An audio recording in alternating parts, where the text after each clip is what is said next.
आज के वीडियो में आप सबका स्वागत है। आज हम लोग पढ़ेंगे संस्कृत सरिता भाग 3 का 9वां पाठ, अमूल्यम रत्नम मित्रम।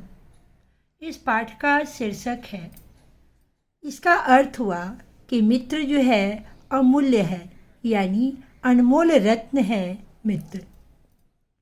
तो यहाँ पे दोस्त को दुनिया का सबसे अनमोल रत्न बताया गया है। तो चलिए हम लोग इस पाठ के माध्यम से यह जानते हैं कि किस प्रकार से मित्र हमारा सबसे अनमोल रत्न है।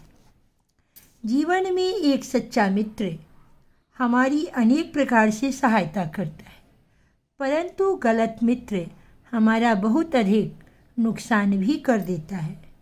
अतः हमें अच्छे लोगों की संगति करना चाहिए और मित्र की पहचान करके ही उससे दोस्ती करना चाहिए। सामने में प्रशंसा करने वाला और पीछे में आलोचना करने वाला सच्चा मित्र नहीं होता। ठीक ही कहा गया है, परोक्षे कार्यहंतारम प्रत्यक्षे प्रियवादिनम वर्जयित तादृशम मित्रम विष्कुंभम पयोमुखम। अर्थात पीछे में आलोचना, परोक्षे कार्यहंतार, पीछे में निंदा करने वाला, आलोचना करने वाला, और प्रत्यक्ष प्रियवादिना, सामने में प्रिय बोलने वाला मित्र, वर्जयित तादृशम, वैसे मित्र को हमेशा त्याग देना चाहिए, क्योंकि वह मित्र जो है विष्कुंभम पयोमुखम, उस घड़े के समान है। विष से भरे हुए उस घड़े के समान होता है, जिसके मुख पर यानी मुंह में अमृत का लेप होता है। तो यहाँ पे आप देख रहे हैं कि कुमित्र के बारे में बताया गया है कि कुमित्र जो होते हैं वो पीछे से आपकी आलोचना करते हैं, आपका बुरा चाहते हैं और आपके सामने मीठी मीठी बातें करते हैं। तो शास्त्र कहता है कि उस तरह के मित्रों का हमेशा त्याग कर देना चाहिए, क्योंकि उस तरह के मित्रों की तुलना विष से भरे हुए उस घड़े से की गई है, जिसके मुख पर अमृत का लेप है। तो ये श्लोक आपको मित्र की पहचान कराने में आपकी सहायता करता है। अब हम चलते हैं कहानी के माध्यम से मित्र के बारे में जानते हैं कि एक अच्छा मित्र किस प्रकार से हमारी सहायता करता है। पुरा कश्चन सुदामानाम अतिदरिद्रः धर्मपरायणश्च ब्राह्मणा आसीत्। प्राचीन काल में कोई सुदामा नाम का अत्यंत दरिद्र और धर्मपरायण ब्राह्मण था। ईन कीन प्रकारेण भिक्षाटनं कृत्वा सह परिवारं पालयति स्म। जिस किसी प्रकार से जैसे तैसे भिक्षाटनम कृत्वा यानी भिक्षा मांगकर वह अपने परिवार का पालन करता था। तस्य पत्नी शन्त्यश्च सदैव क्षुधा पीड़िताः महान्तं क्लेशम अनुभवम्। उसकी पत्नी और उसकी संतान हमेशा भूख से पीड़ित होकर के महानतम क्लेशम यानी महान दुख का अनुभव करते थे। एकतः अयं सुदामा अतीव दरिद्रः, अन्यतः स भगवतः श्रीकृष्णस्य परमः सखा भक्तश्च आसीत्। एक तो यह सुदामा अत्यंत ही दरिद्र और दूसरा वह भगवान श्री कृष्ण का परम सखा और भक्त था। बाल्यकाले एकस्मिन् आश्रमे एव उभौ मित्रे विद्याधनं कृतवन्तौ। बचपन में एक आश्रम में ही ये दोनों मित्र विद्याध्ययन करते थे। दुर्भाग्यवशात् सुदामा कालांतरम दुखपूर्वकम जीवनम यापयति स्म। दुर्भाग्यवश कुछ समय बाद सुदामा दुखपूर्ण जीवन व्यतीत करते थे। इत्थं गच्छति काले सुदामनः भार्या एकदा स्वपतिं प्रार्थनाम् अकरोत्। कुछ समय बीतने पर सुदामा की पत्नी ने एक बार अपने पति से प्रार्थना की। ब्राह्मण साक्षात् लक्ष्म्यापति श्रीकृष्ण तो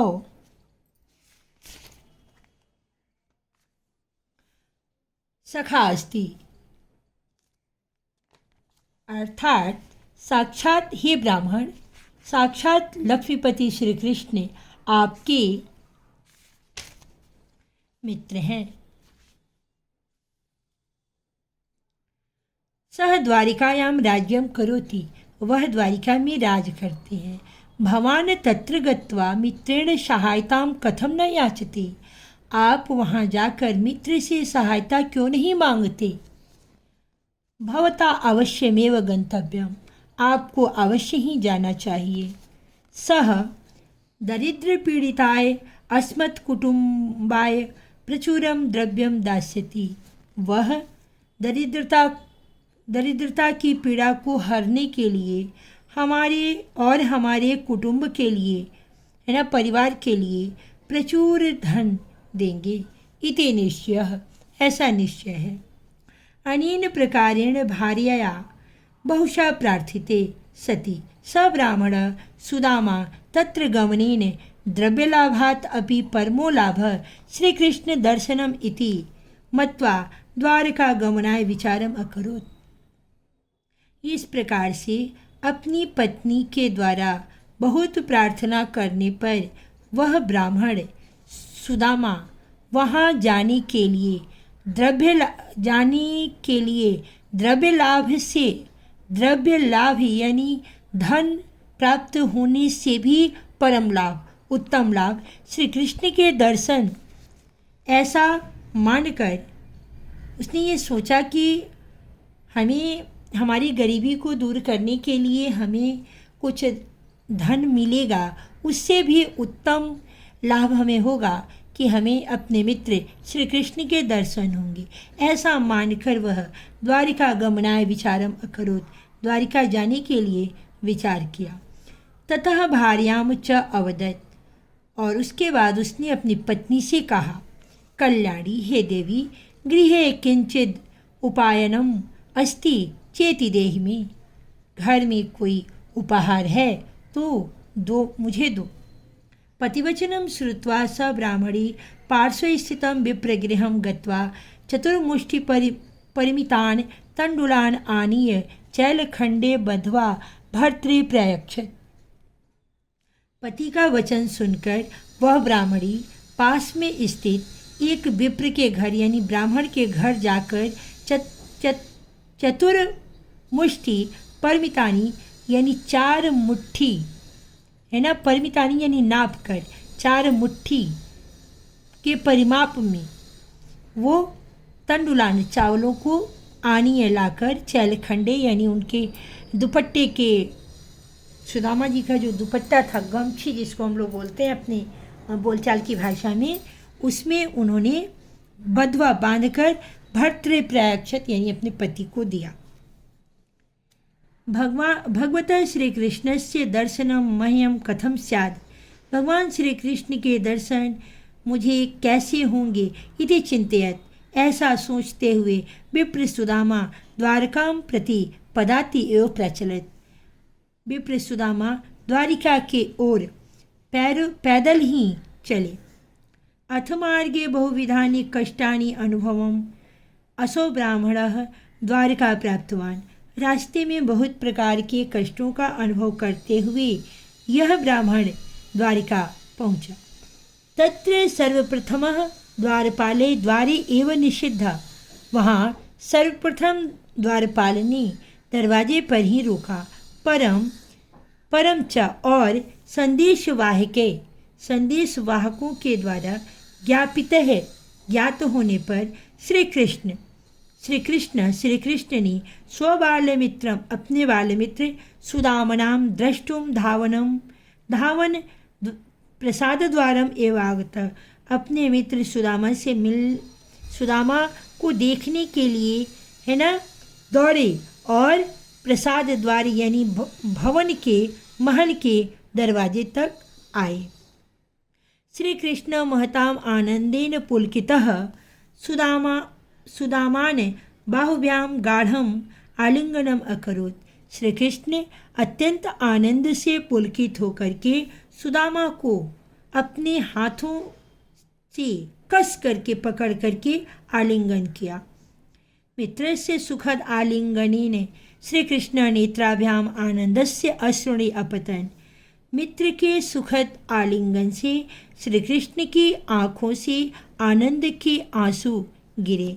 पुनः भगवान श्री कृष्ण स्वयमेव तस्य यथोचितम आतिथ्यम अकरोत्। भगवान श्री कृष्ण ने स्वयं ही उनका यथोचित आदर किया। सह सुदामनां पर्यंके समुपवेश्य स्वहस्ताभ्याम तस्य पादौ प्रक्षालयत्। भगवान श्री कृष्ण ने सुदामा को पलंग पर बिठा करके और अपने हाथों से उनके पैरों को धोया। अथ श्री कृष्ण उसके बाद श्री कृष्ण ने केतकी मालती पाटलादिना पुष्पै सुरभितै सलिलै सुदामनाम अस्नापितवान। श्री कृष्ण ने केतकी मालती और ये पाटला कहते हैं गुलाब को, आदि फूलों से सुगंधित जल से सुदामा जी को नहलाया। कुमकुम कर्पूर चंदनादिभिश्च तस्य अंगानि व्यलिम्पयत्। कुमकुम कर्पूर और चंदन आदि सुगंधित पदार्थों को उनके शरीर में लगाया। बहुमूल्य क्षौम वस्त्रे तस्य शरीरम अलंकृतवान। बहुमूल्य रेशमी वस्त्रों से उनके शरीर को सजाया। नाना व्यंजनादि भी सुरभितम आहारम तस्मै उपहारत। विभिन्न प्रकार के सुगंधित भोजन उनको कराया। तदा श्री कृष्ण अपश्यत। तब श्री कृष्ण ने देखा यतमित्रम सुदामा कुछौ किमपि गोपायति कि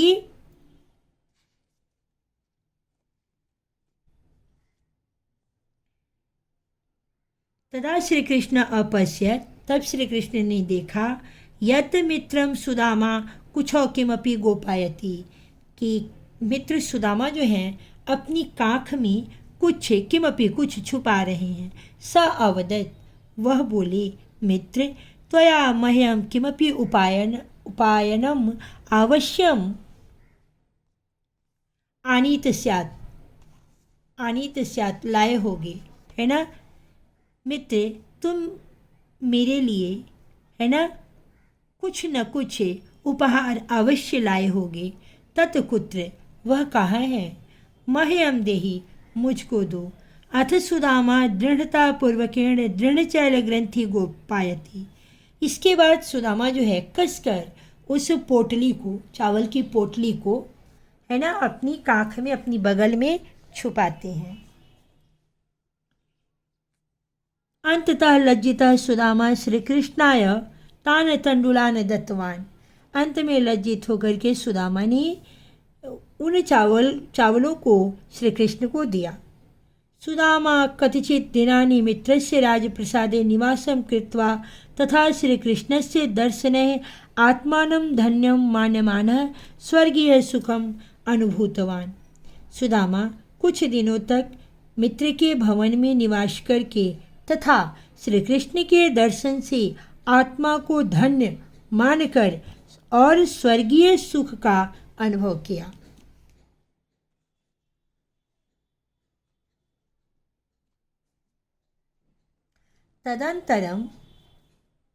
तदनन्तरं सः विप्रः स्वगृहं गन्तुं श्रीकृष्णस्य अनुज्ञाम् अयाचत। उसके बाद सुदामा जी ने, सह विप्र उन ब्राह्मण ने अपने घर जाने के लिए श्री कृष्ण से आज्ञा मांगी। निष्प्रिय सुदामा गमनकाले श्रीकृष्णं किमपि द्रव्यम न याचितवान।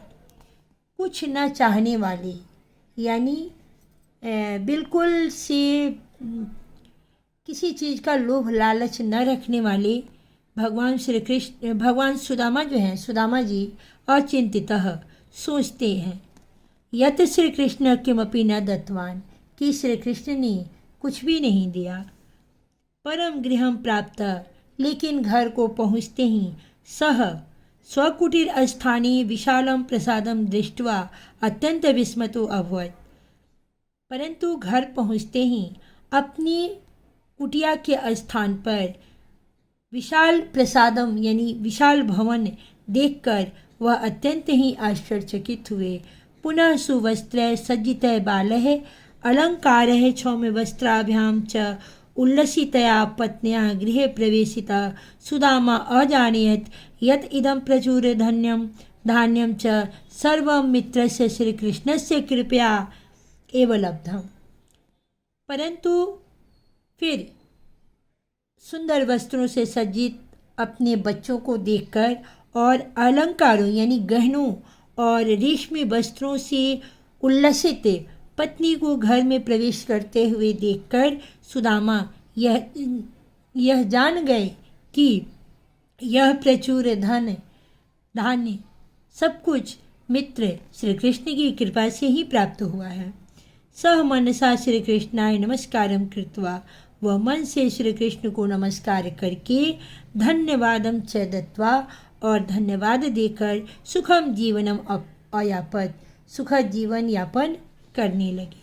अतएव कथ्यते यत् इसलिए कहते हैं कि सुमित्रम करणीयम न तो कुमित्रम। सुमित्र करना चाहिए यानी अपने जीवन में अच्छे मित्रों की संगति करनी चाहिए, न कि बुरे मित्रों की। तो मुझे उम्मीद है कि आपको इस पाठ का हिंदी अनुवाद समझ में आ गया होगा।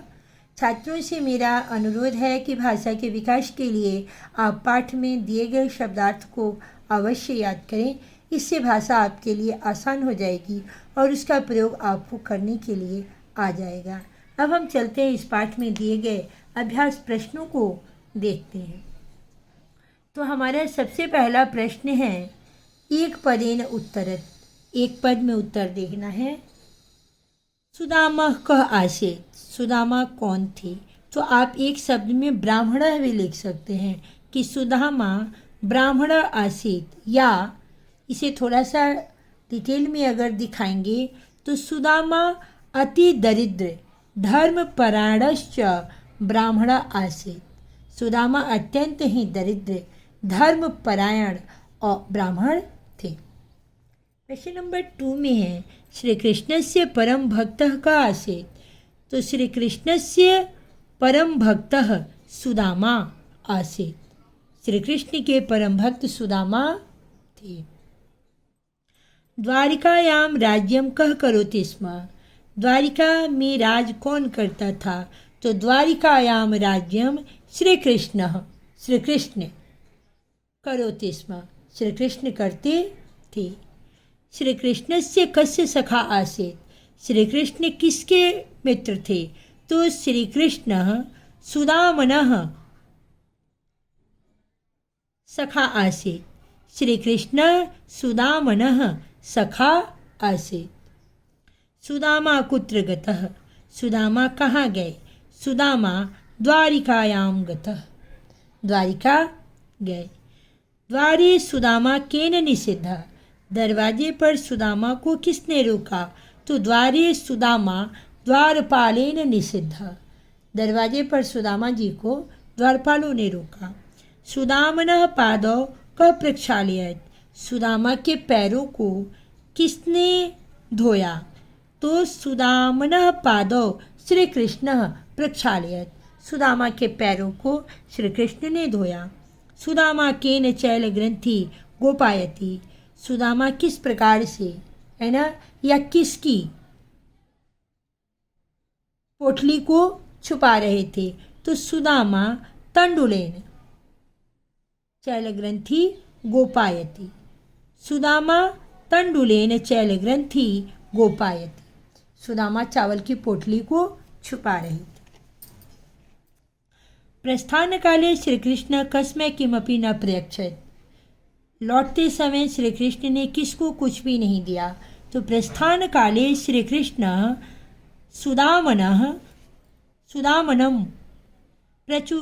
सुदामनम किमपि न प्रयच्छत्।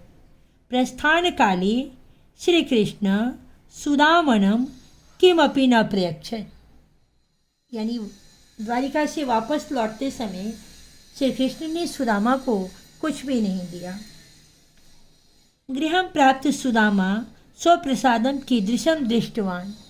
घर पहुंचकर सुदामा ने अपने महल को कैसा देखा या किस तरह से देखा। तो गृहं प्राप्तः सुदामा स्वप्रसादम प्रचुरं धनधान्यं परिपूर्णं दृष्टवान। गृह प्राप्तम सुदामा स्वप्रसादम, घर पहुंचकर सुदामा जी ने अपने भवन को प्रचुर धन धान्य से परिपूर्ण देखा। अब हम लोग चलते हैं क्वेश्चन नंबर 2 का। एक वाक्य में उत्तर देना है, इसको देख लेते हैं। सुदामा कीदृशः ब्राह्मणा आसीत्। सुदामा कैसे ब्राह्मण थे। तो सुदामा धर्मपरायणः दरिद्र ब्राह्मणः आसीत्। सुदामा कृष्णाय किम उपायनम अनयत। सुदामा श्री कृष्ण के लिए क्या उपहार लाए, है ना। तो सुदामा कृष्णाय तंडुलम अनयत। सुदामा श्री कृष्ण के लिए चावल, उपायनम भी लिख सकते हैं। सुदामा श्री कृष्ण तंडुलम उपायनम अनयत, यानी चावल को उपहार के रूप में ले गए। सुदामनः पत्नी तम प्रति किम अकथयत। सुदामा की पत्नी ने उनके प्रति, श्री कृष्ण के प्रति क्या कहा। तो यहाँ देखेंगे, बच्चे कहते हैं कि मैम थोड़ा सा लिख के बता दिया करो, और ये एक सेंटेंस में नहीं होता, थोड़ा बड़ा होता वाक्य, इसलिए मैंने उसको लिख दिया है। तो सुदामनः पत्नी तम प्रति अकथयत। सुदामा की पत्नी ने उनके प्रति यानी श्री कृष्ण के प्रति कहा, ब्राह्मण साक्षात लक्ष्म्यापति श्री कृष्ण तो सखा अस्ति। साक्षात लक्ष्मीपति श्री कृष्ण आपके मित्र हैं। भवान तत्र गत्वा मित्रेण सहायता कथम न याचति। आप वहाँ जाकर मित्र से सहायता क्यों नहीं मांगते। अगला प्रश्न है कि सुदामा किम चिंतयन् द्वारका प्रतिम अगच्छत। सुदामा क्या सोचते हुए द्वारिका की ओर गए। तो इस प्रश्न का उत्तर है कि सुदामा अचिंत्यत। सुदामा ने सोचा, तत्र गमनेन वहाँ जाने से द्रव्य लाभात अपि परमो लाभ। द्रव्य लाभ से भी बड़ा लाभ श्री कृष्ण दर्शनम इति। श्री कृष्ण का दर्शन है, ऐसा चिंत्य सोचते हुए सुदामा, यहाँ पे आप सुदामा कर देंगे तो और ज़्यादा रहेगा सही। सुदामा द्वारिकां प्रति अगच्छत। सुदामा द्वारिका की ओर गए। अगला प्रश्न है हमारा, श्री कृष्ण कथम प्रसाद द्वारम आगतः। श्री कृष्ण कैसे भवन के दरवाजे तक आए। तो इसका उत्तर होगा कि श्री कृष्ण स्वपादः, है ना, स्वपादः धावनम प्रसाद द्वारम आगतः। अपने पैरों से दौड़ते हुए राजभवन के दरवाजे तक आए।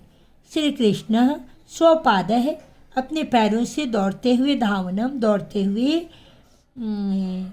प्रसाद द्वारम यानी भवन के दरवाजे तक आगतः आए।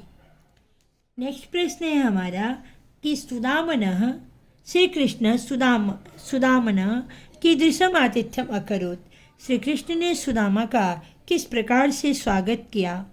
तो इस प्रश्न का उत्तर है कि श्री कृष्ण सुदामनां बाहुव्यां गाढ़ं आलिंगनम अकरोत्। श्री कृष्ण ने सुदामा को अपनी बाहों में कसकर पकड़कर आलिंगन किया।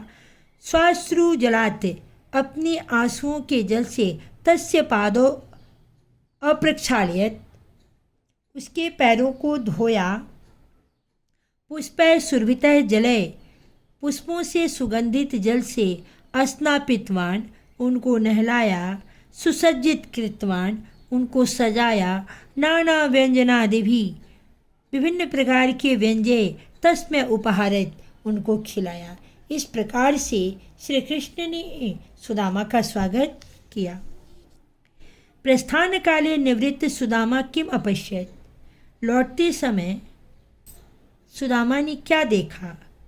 तो प्रस्थान काले निवृत्त सुदामा स्वकुटीरे अस्थाने विशालं प्रसादं स्वपत्नीं बालान् सुवस्त्रैः सज्जितः दृष्ट्वा विस्मितो अभवत्।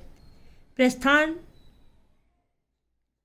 के समय लौट करके सुदामा जी ने अपनी कुटी के स्थान पर विशाल भवन, अपनी पत्नी और बच्चों को सुंदर वस्त्रों से सुसज्जित देख करके विस्मित हुए, यानी आश्चर्यचकित हुए। श्री कृष्ण सुदामनः शरीरम कथम अलंकृतवान। श्री कृष्ण ने सुदामा के शरीर को कैसे अलंकृत किया? तो श्री कृष्ण सुदामनः शरीरम सुगंधित पदार्थे सुवस्त्र अलंकृतवान। श्री कृष्ण ने सुदामा के शरीर को सुगंधित पदार्थों से और सुंदर वस्त्रों से अलंकृतवान यानी सजाया। अब हम लोग चलते हैं क्वेश्चन नंबर 3 में। क्वेश्चन नंबर 3 में हम लोगों को अधोलिखित शब्दानाम लिखित्वा अर्थान लिखित्वा वाक्य प्रयोगम कुरुत। नीचे लिखे गए शब्दों का अर्थ लिख करके उसका वाक्य में प्रयोग करना है। तो प्रचुरम, प्रचुरम का मतलब होता है पर्याप्त मात्रा में। सह प्रचुरम धनम अर्जति, वह प्रचुर धन अर्जित करता है। उपायनम, उपायनम का मतलब होता है उपहार। तो श्री कृष्ण सुदामनम उपायनम ददाति, श्री कृष्ण सुदामा को उपहार देते हैं। आतिथ्यम, आतिथ्यम मतलब होता है मेहमान का स्वागत करना या अतिथि का स्वागत करना। आपके घर कोई गेस्ट आए तो उसका स्वागत करना। मम माता आतिथ्यम करोति, मेरी माता जो है आए हुए अतिथि का स्वागत करती है। पर्यंके, पर्यंकः का मतलब होता है पलंग, तो इसका होगा पर्यंकः नवीनमस्ते, पलंग नया है। सुहृदय, सुहृदय का मतलब होता है अच्छा हृदय। मम मित्रम सुहृदय अस्ति, मेरा मित्र सुहृदय है। पुलकितः यानी प्रसन्न होना, तो रामः अतीव पुलकितः अस्ति, राम बहुत ही खुश है, प्रसन्न है। अपश्यत, अपश्यत का मतलब होता है देखा। सह पुस्तकम अपश्यत, उसने पुस्तक को देखा। अयाचत, अयाचत का मतलब होता है मांगा। तो भिक्षुका भिक्षाम अयाचत, भिक्षुक ने भिक्षा को मांगा। अयक्षत, अयक्षत मतलब होता है दिया। तो माता भोजनम अयक्षत, माता ने भोजन दिया। गृहम, गृह मतलब घर। तो एतत् मम गृहम अस्ति, यह मेरा घर है। क्वेश्चन नंबर 4 में हम लोगों को संधि करनी है। संतति जोड़ च, संत्यश्च का संधि विच्छेद होगा संतति जोड़ च। आनंद अश्रुणी, आनंद अश्रुणी में आप देखेंगे कि ये आ की मात्रा हो जाएगी यहाँ पे आनंदाश्रुणी। सु अस्माकम, इसका संधि विच्छेद होगा सह जोड़ अस्माकम। और यहाँ पर संधि होगी चंदनादिभिश्च, चंदनादिभिश्च। विसर्ग जो है स में बदल जाएगा तालव्य में। अगला प्रश्न है धर्मपरायणश्च, तो धर्मपरायणः जोड़ च। किम जोड़ अपि, किमपि। परमो लाभः, इसका संधि विच्छेद होगा परमः जोड़ लाभः। स्वयं एव, स्वमेव, स्वयमेव। चावत, च जोड़ अवदत्, च अवदत्, च जोड़ अवदत्। श्री कृष्ण अपि, श्री कृष्णो, यहाँ विसर्ग जो है ओकार में बदल जाएगा और इस अ का लोप हो जाएगा यहाँ पे। तो यहाँ आप देखेंगे हो जाएगा श्री कृष्णो अपि। किंचित, किम जोड़ चित, और किंचित का होगा किम जोड़ चित। और उसके बाद है प्रचुरम धनम, प्रचुरम धनम। प्रायक्षत, प्र जोड़ अयक्षत, प्र जोड़ यक्षत होगा, प्रा जोड़ यक्षत, प्रायक्षत। तो यहाँ पे होगा सु जोड़ आगतम स्वागतम। क्वेश्चन नंबर 5 में हम लोगों को पद परिचय कराना है, धातु और लकार बताना है। तो दास्यति मूल धातु दाण है, लृट लकार है, एक वचन है। न्यपतन मूल धातु नी है जिसका कि नय रूप चलता है, लंग लकार है, बहुवचन है। अकुरुताम मूल धातु क्री है, लंग लकार है और द्विवचन है। अनुभवम में मूल धातु भू है जिसमें कि अनुपसर्ग लगा हुआ है और ये लंग लकार है, बहुवचन है। अकरोत में मूल धातु क्री है, क्री है करने के अर्थ में, और इस क्री का प्रयोग जो है वो किसी चीज़ को खरीदने के अर्थ में होता है, और लंग लकार है, एक वचन है। अपश्यत मूल धातु पश्य है, लंग लकार है, एक वचन है। मूल धातु छाल है, धोने के अर्थ में। तो प्रक्षालयत ये लंग लकार है और एक वचन है। आसित मूल धातु अस है, लंग लकार है, एक वचन है। क्वेश्चन नंबर 5 में हम लोगों को रिक्त स्थानों की पूर्ति करनी है। अब यहाँ देखेंगे क्वेश्चन नंबर क में अगच्छत है, यानी लंग लकार का ये प्रथम पुरुष का एक वचन है। तो यहाँ पे द्विवचन होगा अगच्छताम और बहुवचन में होगा अगच्छन। क्वेश्चन नंबर 6 के ख में आप देखेंगे दास्यन्ति है, यानी लृट लकार का है, दाण धातु का।